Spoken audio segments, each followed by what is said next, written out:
ওসমান হাদির ব্যাপারে ইনকিলাব মঞ্চ চুপ কেন?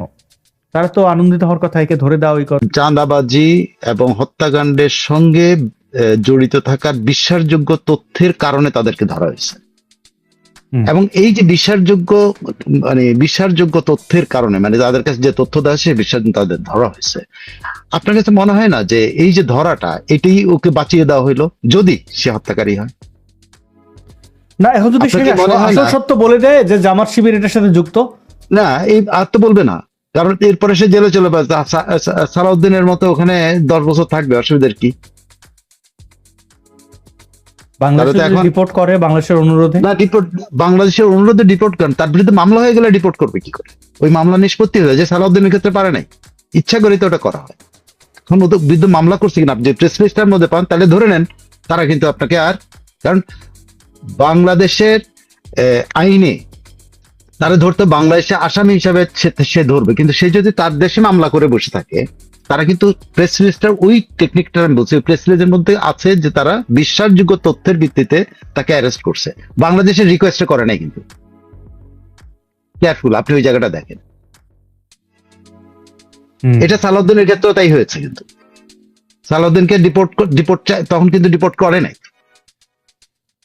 না, ওই মামলা নিষ্পত্তি নেওয়ার ফরেনার্স অ্যাক্টে প্রথমে মামলা হবে, সে অবৈধভাবে অনুপ্রবেশ করে। তার বিরুদ্ধে মামলা করছে অলরেডি, ওরা বলতেছে মামলা আছে তার বিরুদ্ধে। হ্যাঁ, তো সেই ক্ষেত্রে এটা কিন্তু টেকনিক্যাল জিনিস হয়ে গেল। আরেকটা হলো এখানে সালাউদ্দিন গৌরবের ব্যাপার হয়ে দাঁড়াইলো। এখন সালাউদ্দিনের জন্য ফার্স্ট অ্যাচিভমেন্ট, তার প্রথম অ্যাচিভমেন্ট কিন্তু তার ভারতের সাথে তার সম্পর্কের কারণে সে একে অ্যারেস্ট করাইতে পারছে। দ্বিতীয় হইতে পারে যে সালাউদ্দিনরা প্রকৃত তথ্য গোপন করার জন্য একে অ্যারেস্ট করিয়ে, মানে যতদিন দরকার ততদিন, যতদিন 5 বছর আছে ক্ষমতায় ততদিন ইন্ডিয়াতে রেখে দেবে, কোনো তথ্য বেরোবে না। সাথে কি তাহলে ভারত কোনোভাবে জড়িত? কারণ আমরা দেখেছি সুব্রত বাইনেরকে আমি কলকাতার আলিপুর সেন্ট্রাল জেল তো তখন বন্ধ, প্রেসিডেন্সি সেন্ট্রাল হোমে আমি ছিলাম, 6 মাস জেল খেটেছি অবৈধ অনুপ্রবেশ বা ফরেনার্স অ্যাক্টের মামলায়, 14 ফরেনার্স অ্যাক্ট। তো সেখানে আমি সুব্রত বাইনকে পেয়েছি দীর্ঘ সময়। তিনি আমাকে খোলাখুলি বলেছেন, সুব্রত বাইন এখন বাংলাদেশের জেলে। তো তিনি বলেছেন তাকে দিয়ে ভারতের অভ্যন্তরে থাকা বিভিন্ন ভারতের জন্য যারা হুমকি তাদের হত্যা করিয়েছে, বাংলাদেশে থাকা ভারতীয় বিচ্ছিন্নতাবাদীদেরকে সুব্রত বাইন ওই ভারতে বসে বসে হত্যা করেছে। যখন তাকে ব্যবহার শেষ, নিজেই তার মদের একটা কারখানা ছিল সেটা সিজ করে নিয়েছে এবং তাকে তার স্ত্রী দিয়ে কি একটা ঝামেলা লাগে তাকে জেলে পাঠিয়ে দিয়েছে, তার আর বেল হয় না। এইটা হচ্ছে যে ব্যবহার পরবর্তী, তাকে ওইখানে রেখে দিয়ে। এবং এই দেখেন আপনি, এই ইউনূসের আমলে তাকে কিন্তু আবার বাংলাদেশে পাঠানো হয়েছে, বাংলাদেশে বসে অ্যারেস্টও হলো। তো এটার মানে কি ওসমান হাদির এই ব্যাপারটা কি ভারত তাহলে ঘটিয়েছে? ভারত এখন আমার কাছে এখন পর্যন্ত এটা ক্লিয়ার না যে ভারত এটা করেছে। আমার কাছে বরং ক্লিয়ার একটা ধারণা জন্মায় যে এটা ইউনূস সরকার করেছে। তারা তখন এই কি বলে, ইলেকশনটা ডিলে করে দেওয়ার জন্য তারা এটা ঘটাইছিল। এটা কিন্তু আমার এখন পর্যন্ত যত ইকুয়েশন আছে সবই ভারত এটার সাথে জড়িত না, এটা আমার মনে হয়। ভারত একে অ্যারেস্ট করার কারণটা হলো এটা সালাউদ্দিনকে ক্রেডিট দেওয়ার জন্য। সালাউদ্দিন যে একজন দুর্দান্ত স্বরাষ্ট্রমন্ত্রী, এটা তাদের কাছে সালাউদ্দিন তাদের একজন লোক, সে লোকটাকে আরো শক্তিশালী করলো। কিন্তু আবার ওই লোকটাকে আবার তারা দিবেও না, ওই লোকটাকে কিন্তু তারা রেখে দিবে। আমি একটু ঘটনা মেলানোর চেষ্টা করি। রিজেন্ট হাসপাতালের সেই কেলেঙ্কারি করোনার সময় যে রিজেন্টের শাহেদ টকশো করতো যে বাটপার, মানে তো সেই ব্যক্তি দমদম সঞ্চালকদের টাকা দিয়ে টকশো করতো দমদম থেকে। তাকে স্থানীয়, মানে এটা বাংলাদেশের অনুরোধে তাকে দমদম থেকে ধরা হয়, কিন্তু তাকে দেখানো হয় যশোরের বেনাপোলে তাকে আটক করা হয়েছে বর্ডার ক্রস করার সময়, অর্থাৎ পুরো মিথ্যা ঘটনা। তাকে ধরে নেওয়া হয়েছে, তার বউয়ের সাথে কথাবার্তা হোয়াটসঅ্যাপ ট্র্যাকিং করে তাকে ধরা হয়েছে।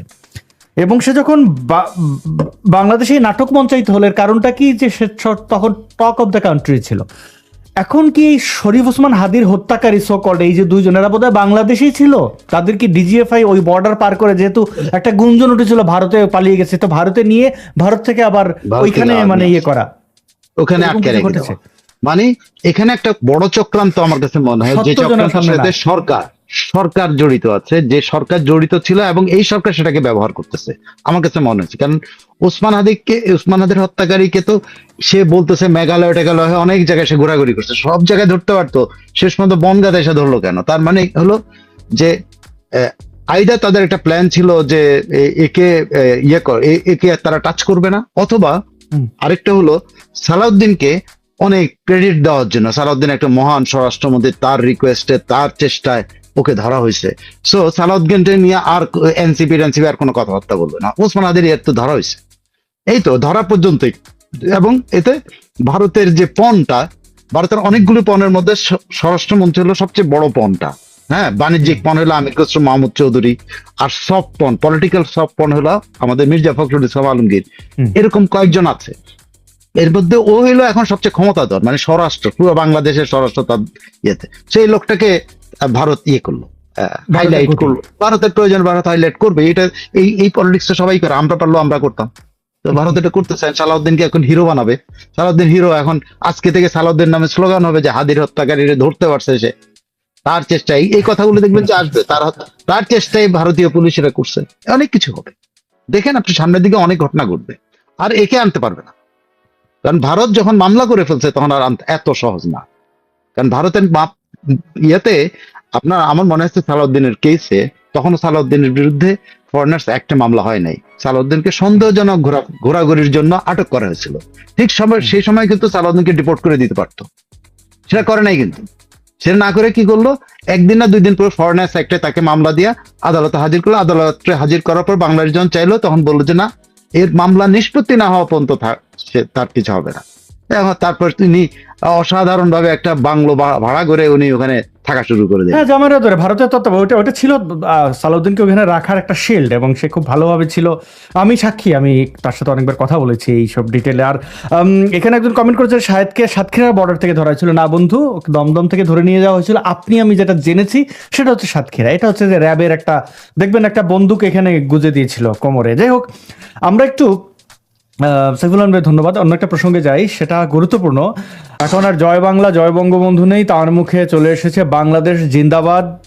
তারেক জিয়ার পরিবারের সদস্য, বিশেষ করে তারেক জিয়ার স্ত্রীকে তিনি ধরেন তো ধরেন, ছাড়েন না। আরো অনেক ধরনের আচরণ তাকে দেখতে পাচ্ছি। তারেক জিয়ার মানে একান্ত ভৃত্যে পরিণত হয়েছেন। সাইফুল আমিন ভাই, আপনি যদি এই পরিবর্তন দেখে আমাদের একটু মন্তব্য করতেন। এটাই কি রাজনীতি বাংলাদেশের, এইভাবে ভৃত্য হয়ে যাওয়াই কি মানে পথ, কি সবকিছুর ঊর্ধ্বে? আমার কাছে যে এটা মনে হয় সেটা হলো, এটা একটা 2 ধরনের হতে পারে। তিনি কোনো কৌশল নিছেন কিনা, এটা পজিটিভ দিক থেকে বললাম, যে তিনি একটা কৌশল নিলেন, সার্ভাইভ করবেন। তিনি একদিন আওয়ামী লীগের জন্য উনি জান দিয়ে, ঠিক আছে, মানে দেখা গেল যে পার্লামেন্টে গেলেন, প্রথম বক্তৃতার দিন লিখিত বক্তৃতা ফেলাই দিলেন, ফেলাই দিয়ে উনি ওনার স্বভাব শুদ্ধ আওয়ামী লীগের গুণগান গায়ে একটা বক্তৃতা দিয়ে দিলেন। তারা ওখানে ঠেকাইতে পারবেন না। এটা হলো আমি তার বিপ্লবী ক্যারেক্টারের কথা বলছি। সে ধর ভাই, আমি কি আসলে লাইভ করছি নাকি আমি ঘুমে আছি? চলছে, লাইভ চলছে। না, ভাবতে তো অসুবিধা নেই, তাই না? কল্পনা করতে অসুবিধা আছে যে এই রাষ্ট্রপতি এরকম আচরণ করতে করতে উনি ভেতরের সিংহটাকে উনি মানে জীবিত রেখেছেন, এবং উনি পার্লামেন্টে 12 তারিখ দাঁড়িয়ে সেই সিংহের গর্জন শোনাবেন। এই জন্য উনি বৃত্তের আচরণ করতেছেন। এটা আমরা ধরেন কিছু লোক তো বিশ্বাস করতেই পারে, তাই না? এরকম একটা আইডিয়া তো হতে পারে, এরকম একটা সিনারি তো হতে পারে। এটা হইলে আমরা আশ্চর্য হবে না। ঠিক আছে, 1% যদি আমরা এটা ধরে নেই, 99%টা কি? 99%টা হলো তার ইন্টারভিউটা, যেটা সে ছাপা হয়েছে দুই ইয়াতে, কিস্তিতে। সেখানেই কিন্তু পরিষ্কার বোঝা গেছে যে এই লোকটা বৃত্ত হতে চেয়েছিল। সে কিন্তু ইউনুসের করুণা ভিক্ষা করেছিল। ইউনুস তাকে দাম দেয় না, ইউনুস তার সাথে দেখা করে না, ইউনুস তাকে তার পাত্তা দেয় না, ইউনুস তার সাথে কথা বলে না। ইউনুসের ঘ্যানর আপনি পুরোটার মধ্যে একটা ঘ্যানর পাবেন, যে ইউনুস তাকে অসম্মান করছে। আপনি সম্মান নিতে পারলে আপনি তো সম্মানই নিতে পারার মতো লোক না যে আপনি ইউনুসের কাছে সম্মান আদায় করতেন। আপনি রাষ্ট্রপতি ছিলেন, পারেননি। কিন্তু উনার ওই লেখার মধ্যে ঘ্যানর মানে একটা করুণা ভিক্ষা ছিল। তো তারেক রহমান তো এই দিক দিয়ে বুদ্ধিমান আছে, ওনার অন্যান্য কি বুদ্ধি আছে জানে না, কিন্তু এরকম বুঝতে পারে যে কোন লোকটার বৃত্ত বানানো যাবে, কোনটার কি বানানো, সে তাকে পিক করছে। দেখেন ওই ইন্টারভিউর পরে কিন্তু তারেক রহমান তাকে পিক করে কিন্তু তাকে তার কাজে লাগানো শুরু করে দিচ্ছে। এবং এখন জায়গায় জায়গায় গিয়ে তিনি যেখানে তাকে পাঠাচ্ছে সেখানে যাই উনি কিন্তু তার বৃত্তের মতো কথা বলছেন। আপনি আশ্চর্য, লজ্জার ব্যাপার। আপনি বললেন যে জুবাইদার সাথে উনি প্রায় ইয়ের মতো, মানে ধরেন এরকম করে না, কিন্তু জাইমারকে 3-3 বার সালাম দিছে। চেয়ার থেকে উঠার সময় একবার সালাম দিছে, হেঁটে এসে আরেকবার সালাম দিছে, জাইমার সামনে আসতে আরেকবার সালাম দিছে, এটা 3 বার। আরেকটা হলো আনঅফিসিয়াল সালাম, আরেকটা কিন্তু আনসেভেন সালাম, জানেন অর্ধেক উঠছে, 3.5টা সালাম দিয়েছিল জাইমা। জাইমা ওনার নাতনি হইতে পারে, জাইমাকে উনি স্নেহ করবেন, জাইমার মাথায় হাত বুলায় দেওয়ার কথা তার, তাই না?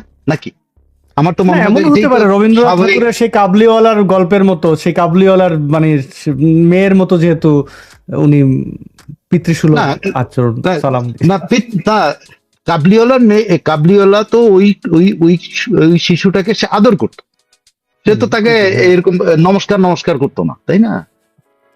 মিনি, মিনি নাম ছিল না, মিনিকে তো হ্যাঁ, মিনি ছিল, উনি কাবুলিওয়ালা মিনিকে খুকি বলে ডাকতেন সম্ভবত। হয়তো, তো তাকে উনি আদর করতেন। আর ইনি কি করলেন, ইনি 3.5 খান সালাম দিয়েছেন। দেখেন না, আপনি আপনি প্লিজ, আপনাকে যদি ভিডিও থাকে এটা দেখাই দিতে পারেন আপনার দর্শকদেরকে, যে 3.5 খান দিছে। এরপর আসেন, ঠিক আছে, 3.5 খান সালাম টালাম দিয়ে গেল। পুরস্কার দেওয়ার সময় আপনি দেখেন যে কি করছে, সে যে কি বলে রাষ্ট্রপতি যে কি বলে না, আস্থাহীনতায় ভোগে না, এটা কি বলে, মানে ভয় পাচ্ছেন এরকম কিছু একটা। ওর হাতে হ্যাঁ। পুরস্কার, প্রথম পুরস্কারটা উঠে দিয়ে উনি কম্পমান হাতে তুলে দিচ্ছেন, যেটা জাইমা কিন্তু তুলে দেওয়ার কথা ট্রেতে, তিনি ট্রেতে উঠাই দিচ্ছেন জাইমার হাত থেকে নিয়ে। জাইমা কিন্তু এরকম করে দাঁড়ায় আছে, অ্যাজিব একটা বৃত্ত দাঁড়ায় আছে জাইমার সামনে, জাইমাকে উনি পুরস্কারটা দিচ্ছেন, আবার জাইমার হাতে পুরস্কারটা নিয়ে আবার ট্রেতে উঠে দিচ্ছে। এটা কোনোদিন কোন রাষ্ট্রপতি করতে পারে? এই লোকটা মিলিটারি ইয়াতে আছে, কি বলে প্রটোকলের মধ্যে থাকে, মিলিটারি তারা এটা করতে দিত না, কিন্তু সে এটা করছে। This but he is. তো আপনার এই রাষ্ট্রপতির কাছ থেকে, তারপরে যদি আসেন বক্তৃতার ব্যাপারে আসেন, আপনি দেখেন সে কত বড় একটু বৃত্তে যদি পরিণত বেয়াদবি না হয়েছে। নেন সাইফুল আমিন ভাই, মিলিটারি নিজেই যেখানে ভৃত্য হইল, অসুবিধা কি? না, মিলিটারি ভৃত্য যেখানে সেটা, কিন্তু মিলিটারি প্রটোকলটা তো ভৃত্যের মতো না, তাই না? এই দেখেন না, তো বুঝছেন। এরপর আসেন বক্তৃতার পার্টে। আপনি বক্তৃতা যাই দিচ্ছেন, ঠিক আছে, সরকার আপনাকে যা দিচ্ছে আপনি এটা পড়তেছেন, আপনার তো মিনিমাম আপনার চয়েস তো আছে, আপনি এক শব্দ কি অ্যাড করতে পারেন না? আপনি সম্ভাষণ কি আপনি সালাম আলাইকুমের জায়গায় আপনি আল্লাহ হাফেজ বলতে হবে, যেটা খালেদা জিয়া ব্যবহার করতে, আপনি খেয়াল করে দেখেন তার চেঞ্জ গুলো, আল্লাহ হাফেজ বলতেছে, এটা জীবনে সে বলেনি, কিন্তু সে বাংলাদেশ চিরজীবী হোক বলতে পারতো, বাংলাদেশ চিরজীবী হোক, কিন্তু রাষ্ট্রপতি শাহাবুদ্দিন ইউজ করছে, হাবিবুর রহমান ইউজ করেছে, আমাদের সকল রাষ্ট্রপতি ইউজ করছে বাংলাদেশ চিরজীবী হোক। ইভেন এই যে শেখ হাসিনার সর্বশেষ বক্তব্যের মধ্যেও কিন্তু শেখ হাসিনা কিন্তু চিরজীবী হোক বলছে, উনি তো চিরজীবী, মাঝখানে জয় বাংলা জয় বঙ্গবন্ধু না বললেও পারতেন, উনি চিরজীবী বলতে পারতেন, বা উনি উনি বাংলাদেশ জিন্দাবাদ বললেন এবং আল্লাহ হাফেজ বললেন, কারণ খালেদা জিয়া যেটা বলতো ঠিক ওইটুকু বলছে। So this is what he is now. অনেকটা মিলে যায়। খালেদা জিয়ার আমরা যখন ছোট ছিলাম, তুমি মাইকের সামনে এসে হ্যাঁ, আল্লাহ হাফেজ। টেলিভিশনে হ্যাঁ, সুপ্রিয়া আল্লাহ হাফেজ বলতেন। দেশবাসী এই দিয়ে শুরু করতেন, আর শেষে আল্লাহ হাফেজ, এইভাবে, মানে ওনার একটা নিজস্ব স্টাইল ছিল, সেটাই কপি করেছেন Style ছিল। চুপ্পু সাহেব।